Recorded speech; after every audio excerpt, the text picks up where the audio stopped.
Thank you very much. I appreciate being invited into this this gathering, especially with all of these doctors who will be talking specifically about clinical pieces. My organization, as you heard, is an organization that works on advocacy around a large number of issues, including Black maternal health. And so we look at things from that advocacy point of view.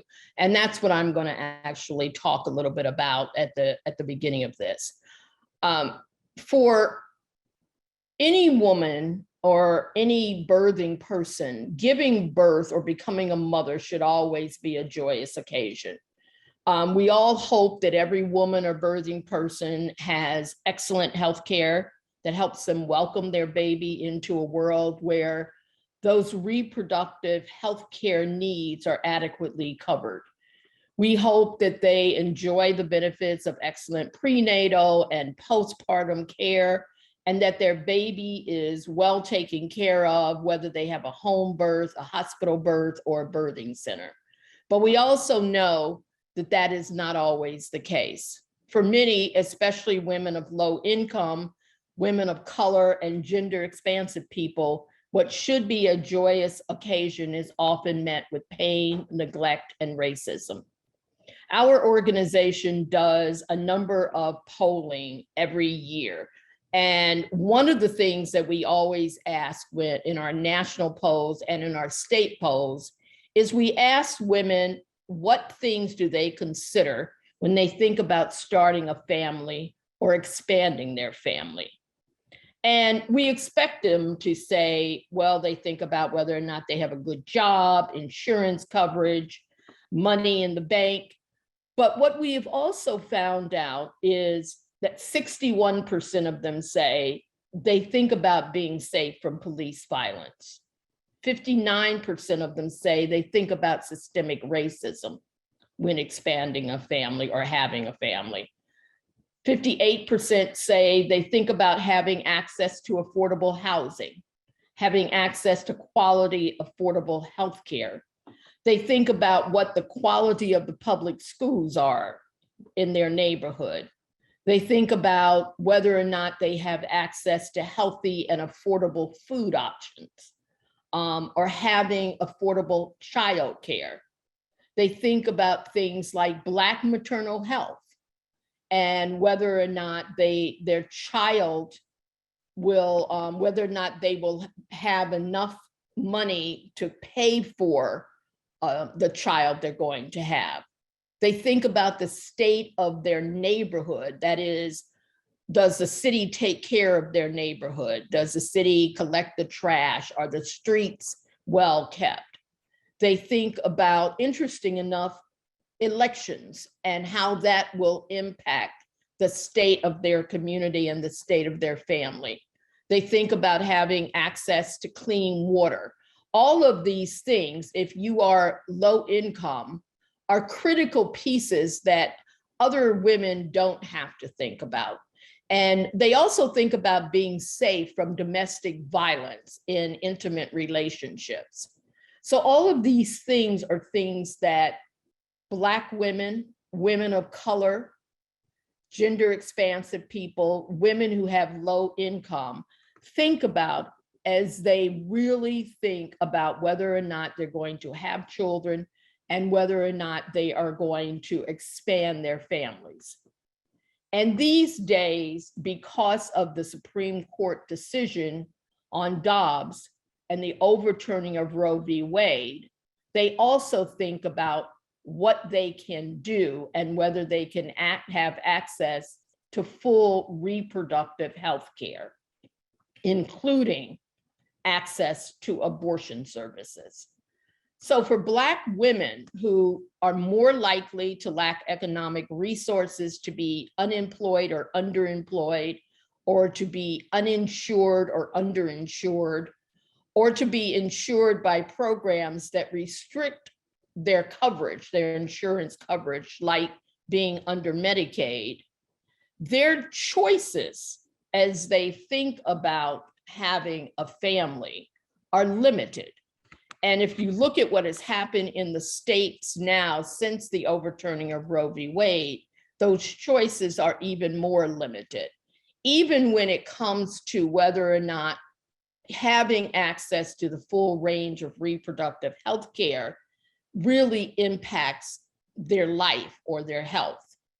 So we look at all of those things, and we have to think about it, and you will hear other people talk about the racism within the medical professions and how Black women who are giving birth are treated differently in hospital settings sometimes, and even in birthing centers sometimes, how they are treated a little bit differently when they go into an OBGYN's office and they give them their Medicaid card as opposed to private insurance.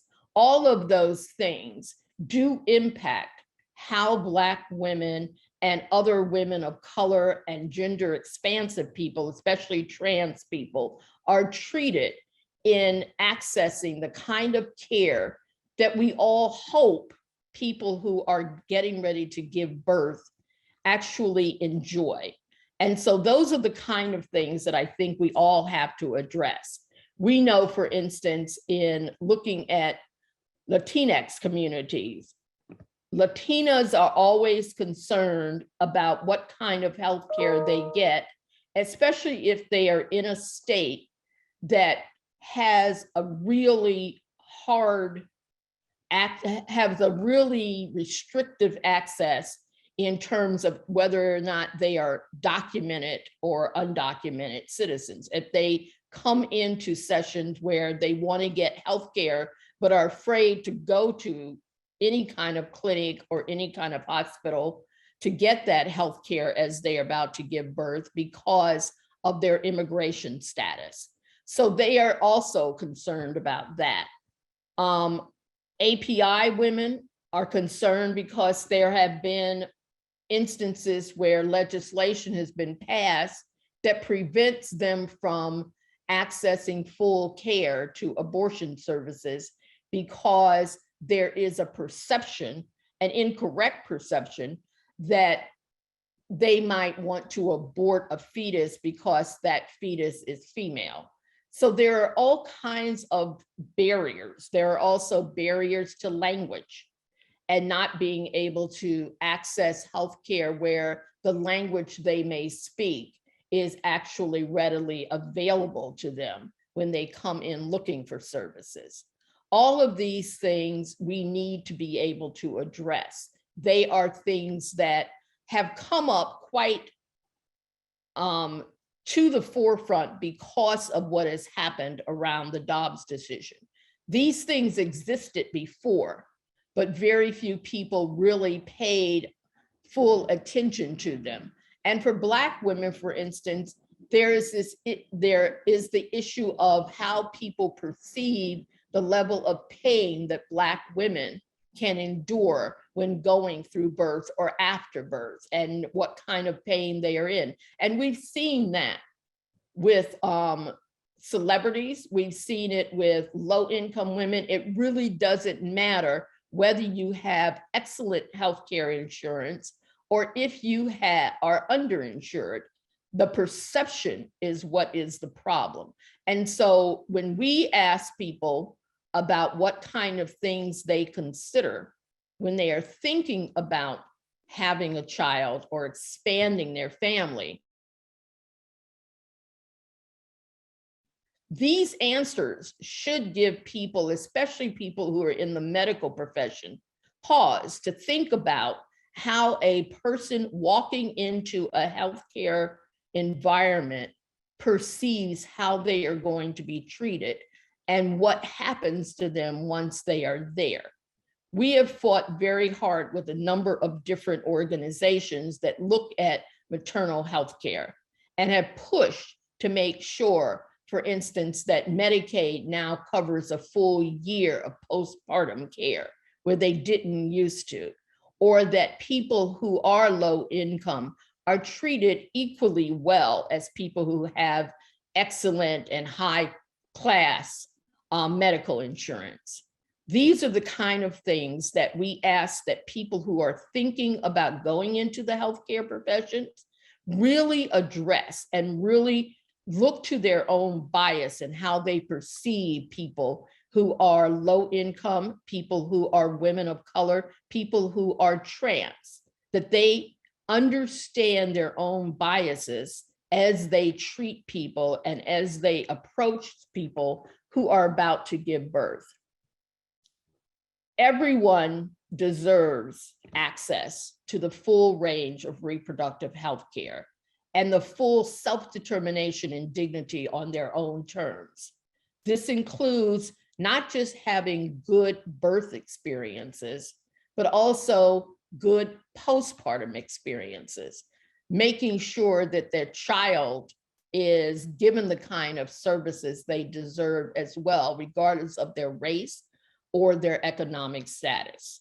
And this also includes making sure that they have full access to abortion care if that abortion care is something that they decide they need instead of carrying a pregnancy to term. Right now, we are faced in a number of states because of the Supreme Court decision to overturn Roe, where people are being forced to carry pregnancies to term. Forced motherhood is something that Black women have experienced in this country before, and we have determined that we will not go back to experiencing it ever again.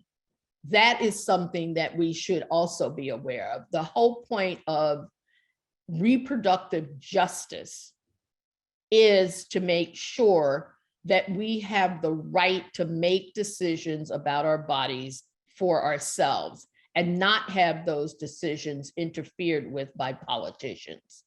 This is where we are today. So as we think about the kind of healthcare we would like every pregnant person to have as they decide to give birth, we must also think about the kind of full reproductive health care we want everyone to have in our society. And that should be making decisions for themselves, not having politicians make those decisions, not having people be able to come after and vigilantes watching them and watching their loved ones to see what decisions they are making, or having the internet, different internet services, policing what we research. All of those things are critical to making sure that everyone has the kind of experience in childbirth and becoming a parent that we would want for ourselves and our own children. And that's what I want to raise as we think about what everyone will be talking about today in terms of looking at the kind of services that every person deserves in this country, whether they are low income, LGBTQ people, immigrants, or people who have a full range of very expensive health insurance. It should not matter if you fall into any of those categories, and it should not matter what the geography is in terms of where you live. You should all have access to the kind of healthcare services and reproductive healthcare services that this country should offer to every single person. And I'm going to stop there and turn this back over to our moderator.